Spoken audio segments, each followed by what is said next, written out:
Hi everyone, welcome to Mentoring Sessions with Pastor M. I know it's been ages and I do apologize, but life somehow just took over. So anyhow, here I am. So today I'm going to be talking about something that, let me give you a quick backstory.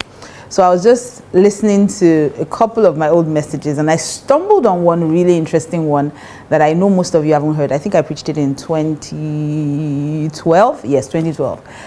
So I just thought to try and bring it to life again and maybe send you guys back to go and find the message because it will really bless you. So today I'm talking to the single ladies. So all the single ladies, oh no, I'm born again, I'm supposed to sing that. So all the single ladies, today I'm going to be telling you something that may just save your life. So today I'm going to be talking to you about don't marry him if ... Okay, don't marry him if. So let's jump right into it. Number one, don't marry him if he's blind. Yes, I said it. Don't marry him if he's blind. If he has no vision, if he has no idea where he's going, if he cannot see, he's not the kind of guy that you should marry. There's no point. Just imagine, okay, sometimes we need to think about things maybe a bit literally so that we can understand them figuratively. So just imagine getting into a car and then just before you guys drive off, the guy just grabs a blindfold and blindfolds himself and he just turns the ignition. How many of you are going to still stay seated in that car and say, oh, I trust him because I love him. He's going to take us where? No. I guarantee you're going to get out of that car immediately. So it's the same thing with your life. Don't put someone who can't see in the driver's seat. It doesn't make any sense. So don't marry a guy who cannot see, a man who does not have vision. Bible says that two cannot work together except they be agreed. What are you agreeing on? What is he seeing for the future? What's the point in getting a leader who doesn't know where he's going? If he's telling you to join him on the journey of life and he can't see where he's going, what is the point? So please don't marry a man that cannot see. Second level to not seeing is don't marry a man who can't see you, who can't see the you that you can become. Marrying a man of vision saved my life because I remember many years ago getting married to Pastor K, and I didn't quite see myself, but he saw the woman I could become today. And he kept pushing and kept encouraging and kept telling me, you're too great to stand behind me. You have to stand beside me. You're powerful. You're this, you're that. He saw all I could be. And he did everything to make sure that I would be the woman that I should. So don't marry a man that can't see you. Don't marry a man that wants you for everything but who you really are and who you can become. Remember, a husband is a groomsman. And if he can't see the possibilities in you, if he can't see the woman that you can become tomorrow, there's no point marrying him. So number one, don't marry him if he cannot see. Number two, don't marry him if he's insecure and jealous. I don't know how women do these things, but you guys that do these things, I salute you. I don't know how you can marry a man that would be uncomfortable with you being successful.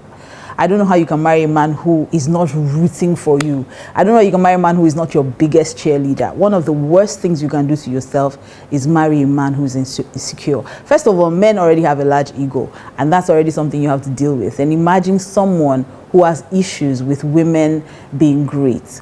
Now, I don't know if anyone, and I mean literally anyone, whether male or female, should dim their light for anyone else. The Bible says arise and shine. So why would anybody want to dim their lives and shrink down? It says arise and shine. So whatever is inside of you, one of the worst ways to live is trying to hide your light because you don't want to make someone else around you uncomfortable. Trying to live your life walking around tiptoeing all your life. That's going to be so horrible. Or walking around on eggshells. That is such a horrible way to live.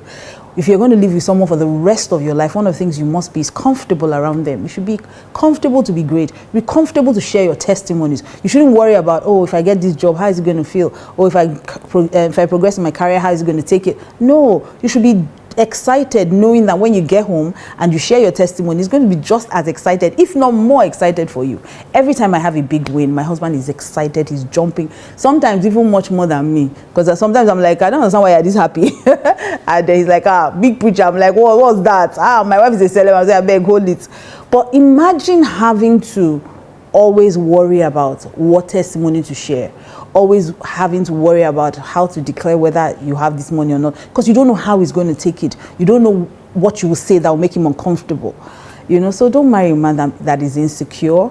The truth is, it's not your responsibility to make him secure. However, if you have a husband who celebrates you and pushes you to be the best that you can be and encourages you, please do not now turn out to be disrespectful or not submissive just because you think you've made it in life.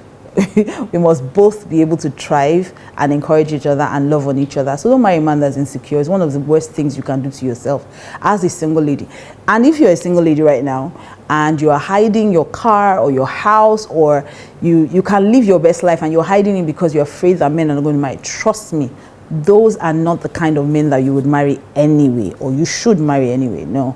Don't dim your life for anyone. Buy that car, travel the world, enjoy yourself, wear the dress, buy the shoes, do whatever. If you can afford it, if you earned it, you deserve it, okay? So marry a man that will celebrate all your wins. Don't marry him if he's insecure or he's jealous. Number 3, and this one is arguably one of my favorites. Don't marry him if he's a mommy's boy. Like, to be honest, if I was doing this in the service, and I think this was what I did during the service, I'd probably bring a feeding bottle. So you'd see how ridiculous it is for a grown man to be holding onto his mother's apron strings, trying to get her to change his diapers or trying to get milk from her. It is just absolutely ridiculous. If a man calls his mother, "Mommy," run. If he says, "My mommy says," run. If he says, "Wait, I have to ask mommy," run. Take my advice and run. Bible says, "For this reason shall a man," not a boy, a man, leave his father and his mother, leave his daddy and his mommy, and cleave.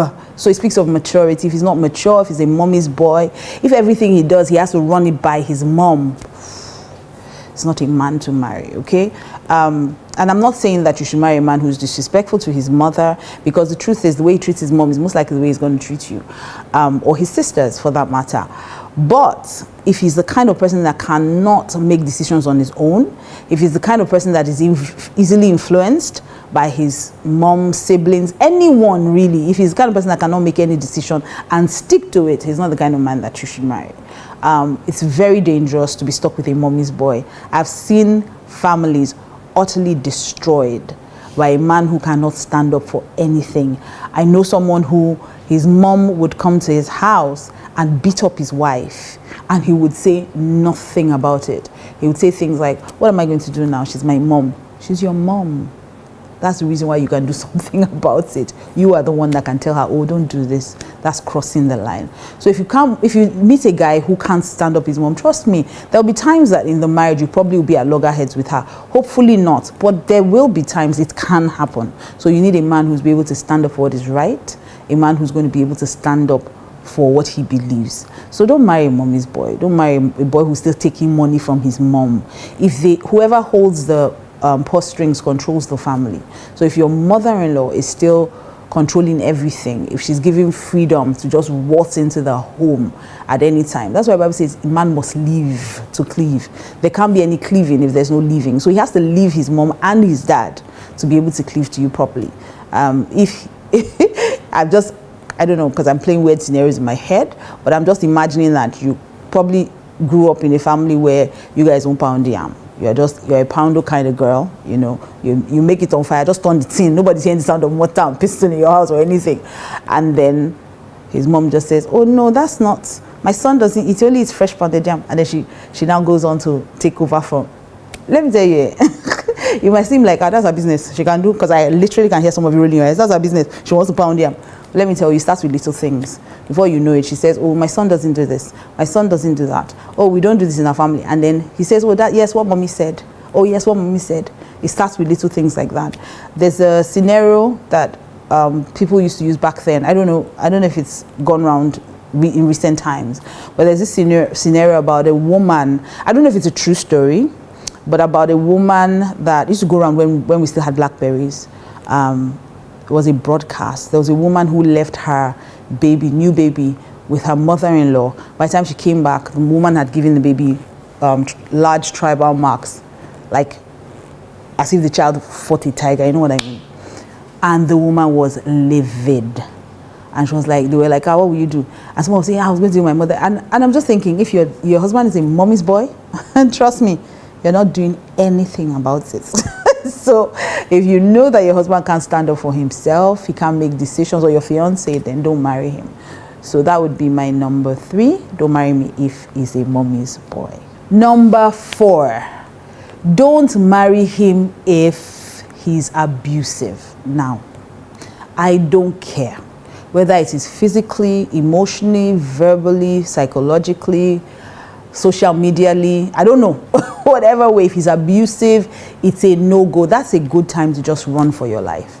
I've heard a lot of women say things like, oh no, he didn't mean it, or he does something really mean, talks down on you, very condescending in public, he's nasty, he's mean, and then he has a way of just buying you gifts to just make it. It's not all right.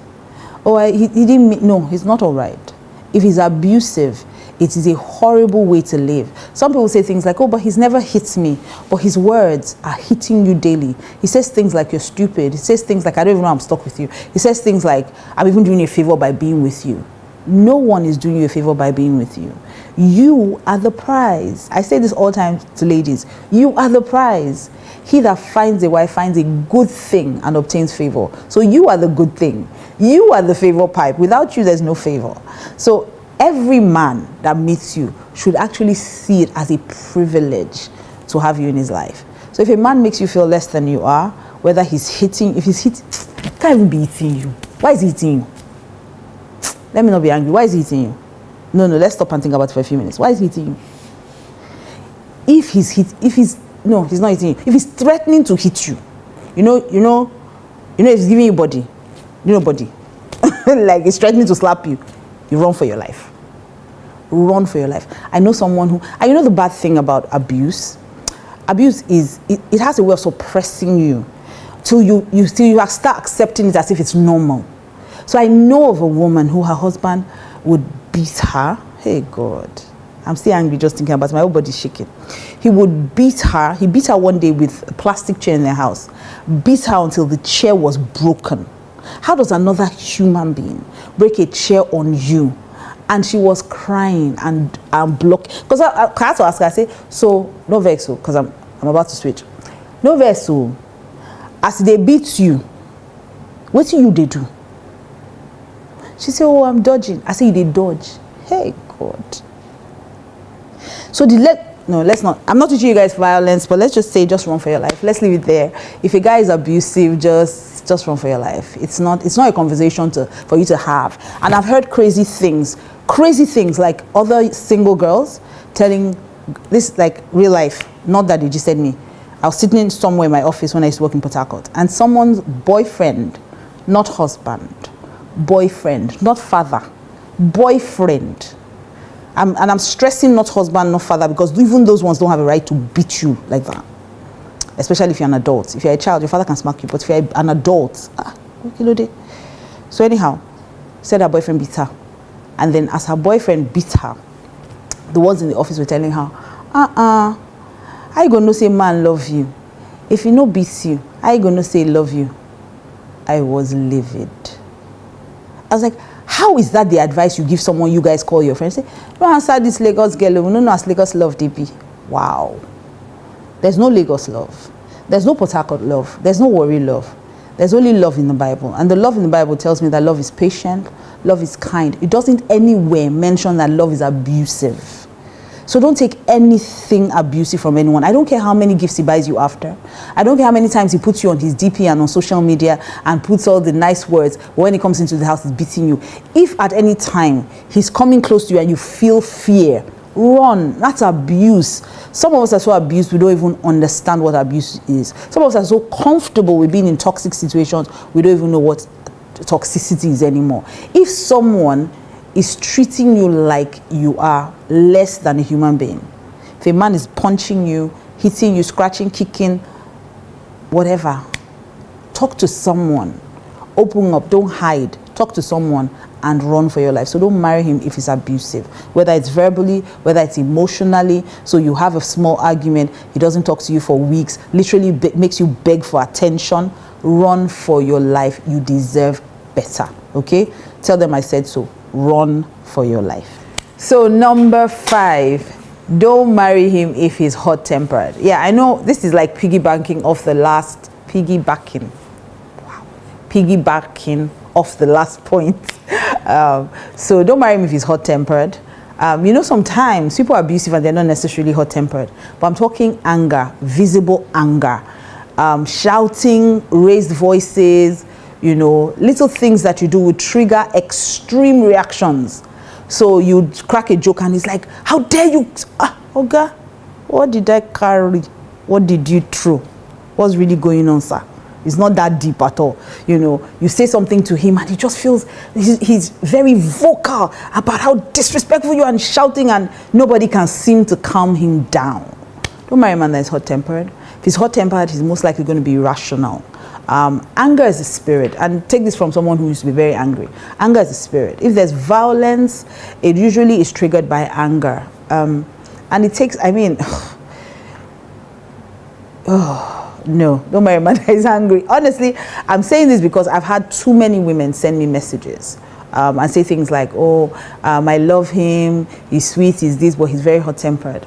And that's a recipe for disaster, because a man that is hot-tempered means that he can't control himself.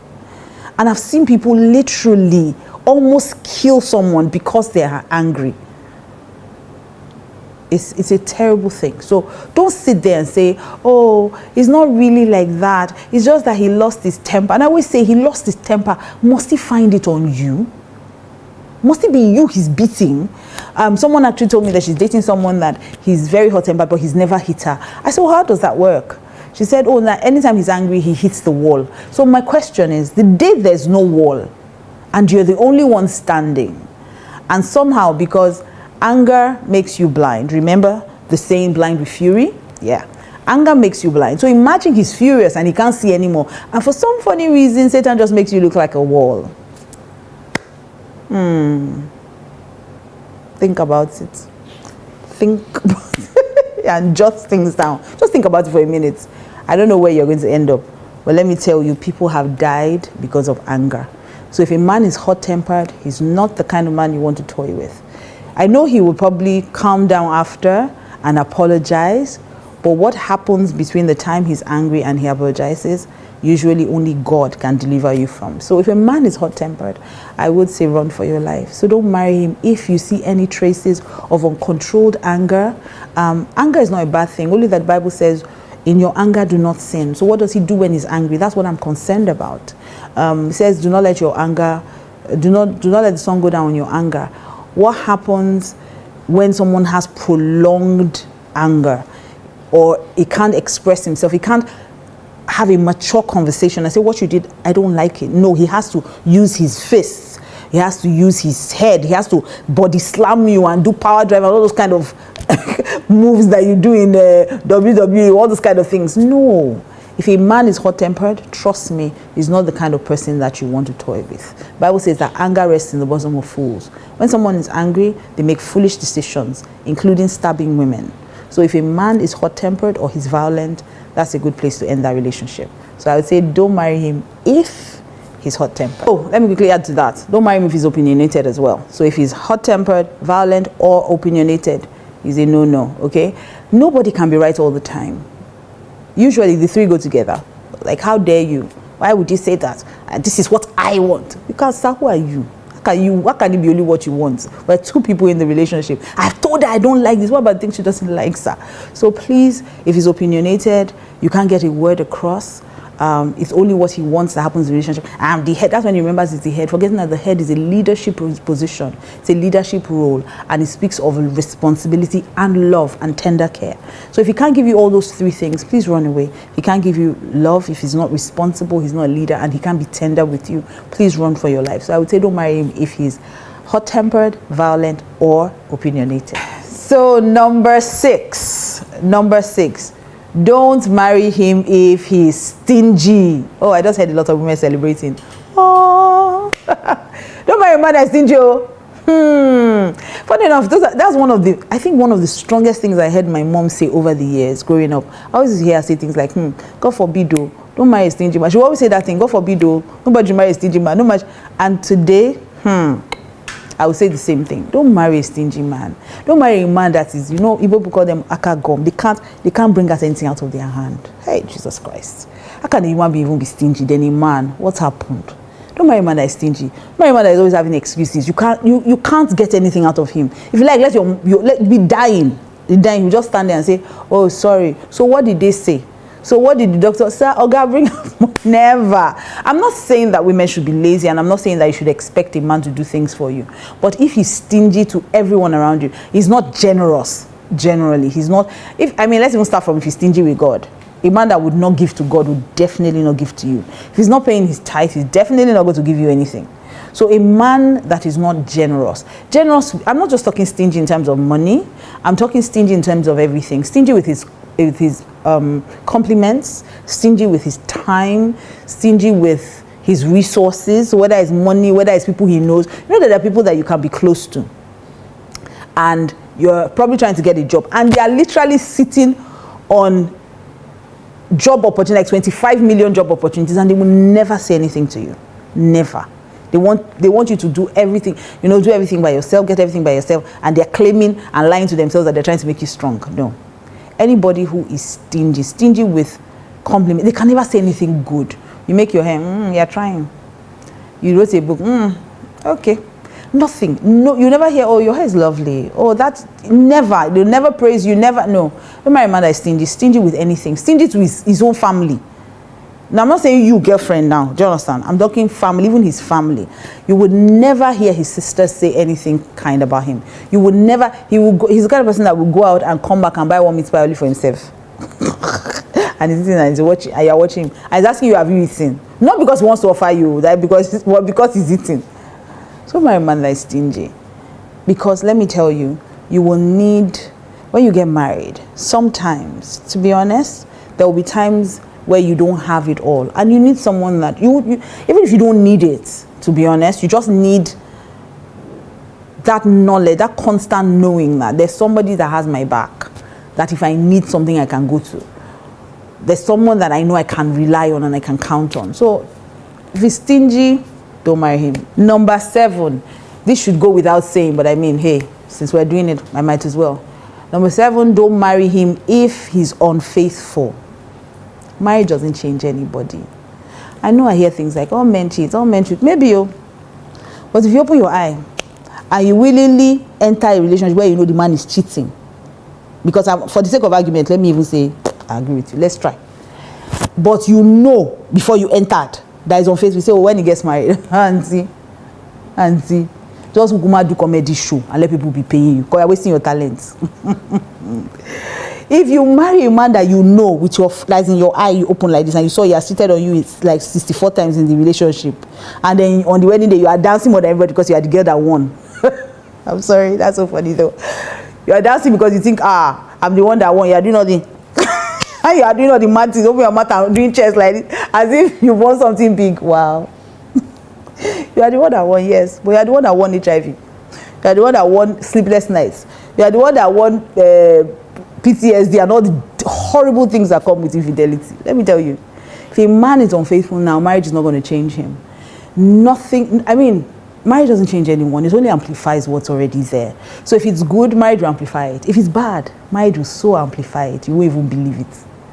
So that's why when people have issues in marriage, you hear counselors say, but did you see this before you got married? If you are seeing that a man is unfaithful now is the time to make your exit.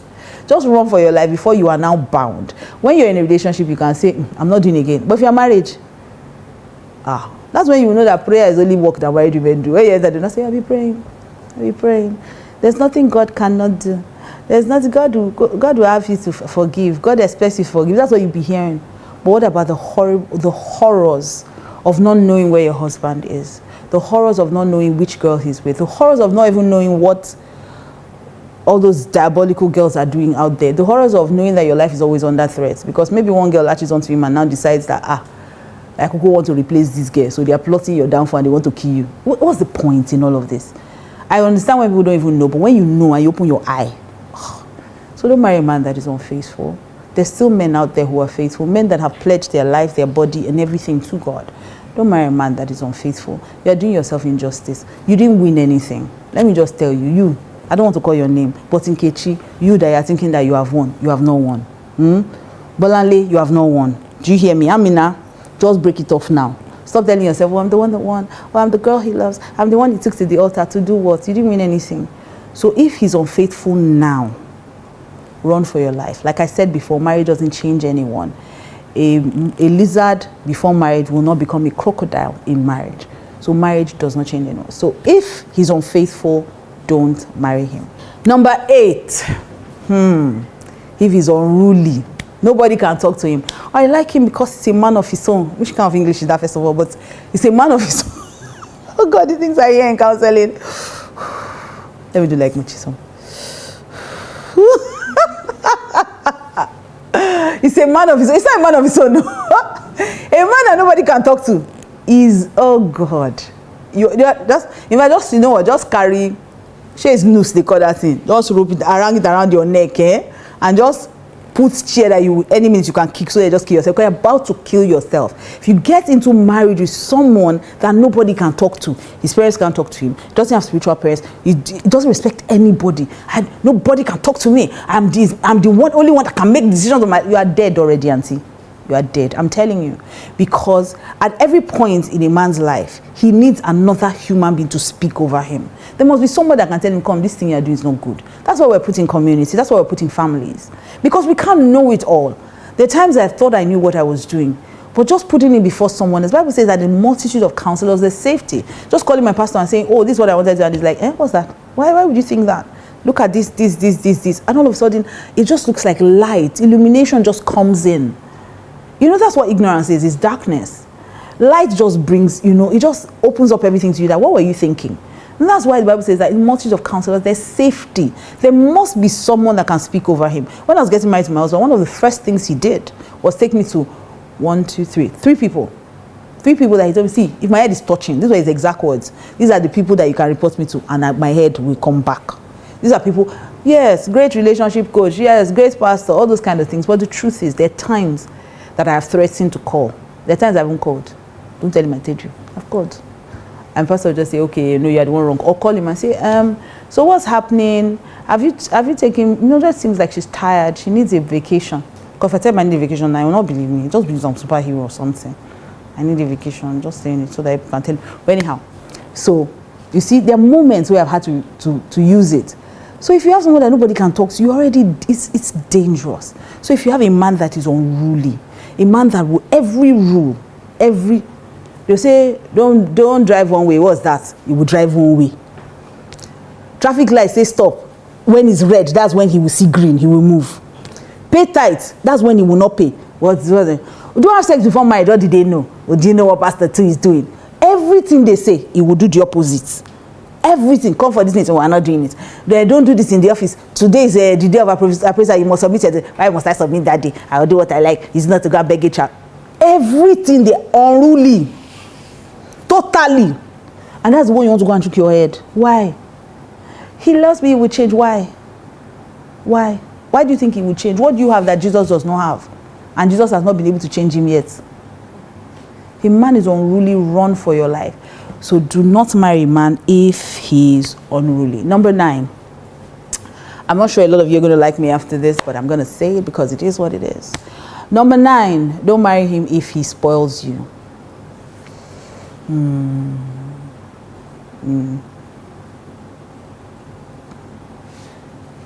I know, be angry first. I want you to see me. Yeah, what she's saying. In fact, this is what I don't like.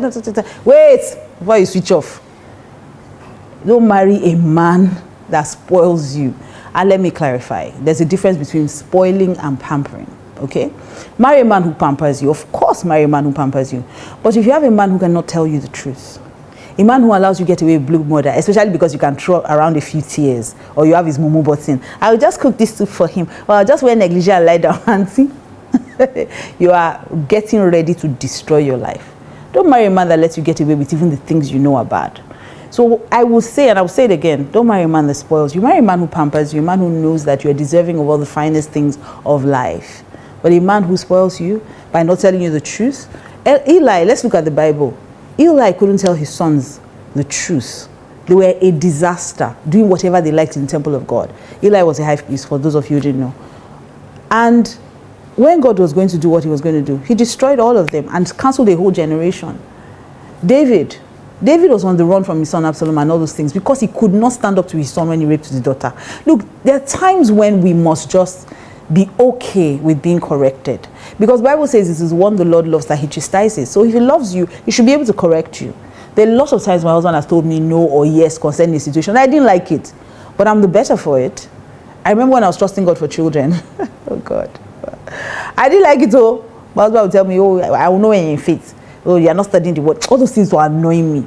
But thank God he didn't spoil me. Thank God he didn't say, okay, whatever you want, baby. I don't want you to cry. When I cry, you come back and say, oh, this cry that you're crying now, are you now pregnant? It used to be so annoying. And I felt it was really rather insensitive. And we had that conversation later. But the truth is that he didn't allow me stay in that place of misery, you know. And he didn't join me because misery loves company. He didn't join me. He just always made me see that this thing you're doing is not going to bring results. Can we clean our eyes and get results first? We can cry later. By the way, why don't we even switch it to tears of joy when we now have the testimony? You know, so he was always quick. I've always been the kind of person that doesn't like the stage. I like to be behind the scenes. So then my husband would say I should preach. I want to preach. And he was so adamant about it. He would just tell me, honey, you're preaching second service and just move on with his life. I'm like, sir, what do you mean preaching second service? And he would totally ignore me. And I would have to go and do it. He would put his foot down. If you marry a man that cannot put his foot down, it will not be for your own good, to be honest with you. So when I say, don't marry a man that spoils you, let's put this in context, because I understand bloggers are going to take this out of context now. But that's okay. We'll just get the point I'm saying. Don't marry a man that spoils you, marry a man that pampers you. So if he spoils you, he doesn't tell you the truth, he's scared of your tears, he's scared of you when you start manipulating him, you know what to do, you know how to press the right buttons to get him to do whatever you want. Listen, in the end, you're going to want a leader, and you have trained him to be a follower. Okay? So don't marry him if he spoils you. And of course, number 10, my list would not be complete without this. Don't marry him if he's an unbeliever. Don't marry him if he's not born again. It doesn't make any sense. In fact, something I said in 2012, and I'm going to say it again, we don't crossbreed in this kingdom, okay? If you are not pure breed, you don't marry somebody who is not pure breed. If you are a Christian, marry a Christian who has the same values and beliefs as you. If you are not a Christian, please marry somebody who is not a Christian, who has the same values and beliefs as you. I don't understand why you like bad things, you won't go carry good things to spoil them. Why don't you just go and meet another bad thing so that it will be okay? But if you're a Christian and you want to live by the standards and precepts of the Bible, then marry another Christian. You see, Christianity is not just about morals. It's not just about good behavior. Christianity is about a changed nature. It is God changing your nature and coming to live on the inside of you.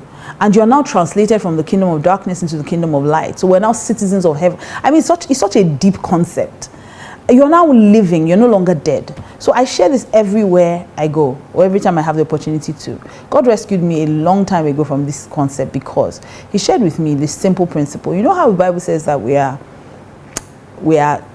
alive, you know, we're no longer dead in sin, we're now alive.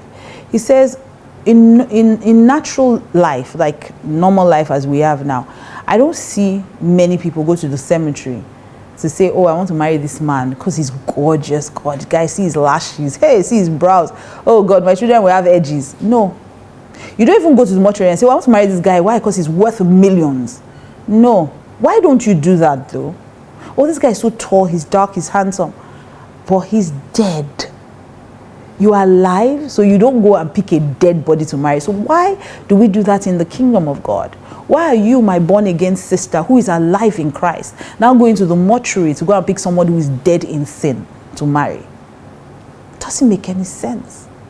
The Bible says, do not be unequally yoked. What is light with darkness? You know, my brother-in-law shared a story a couple of years ago when he first came to preach at our church. And he said he saw a vision. His body was literally translated out of the body, and he saw a vision. And it was up in the ceiling. And when he was looking down, he was just seeing he wasn't seeing people, he was seeing light. So sometimes you see two people standing, and it's not as if there were not two people there, but one was light and the other was dark. There was no light. That's what Christ does. He brings light. The Spirit of God comes and ignites. That's why your spirit is the candle of the Lord. It comes and brings light into your spirit. So you are alive. So what concordance, let me speak in James for you people, has light with darkness? How can you even be? How can you place the Spirit of God with spirit of biliary. You should be repulsed. Totally. So if he's not born again, don't marry him. Don't marry him. Many years ago, God asked me, he said, when you get married, you know you're marrying into a family, right? And I was like, yeah. He said, but I'm your father. I said, yes. He said, so if somebody's an unbeliever, who is his father? Of course, I like to show God that I'm quite intelligent like his daughter. I said, Satan. He said, beautiful.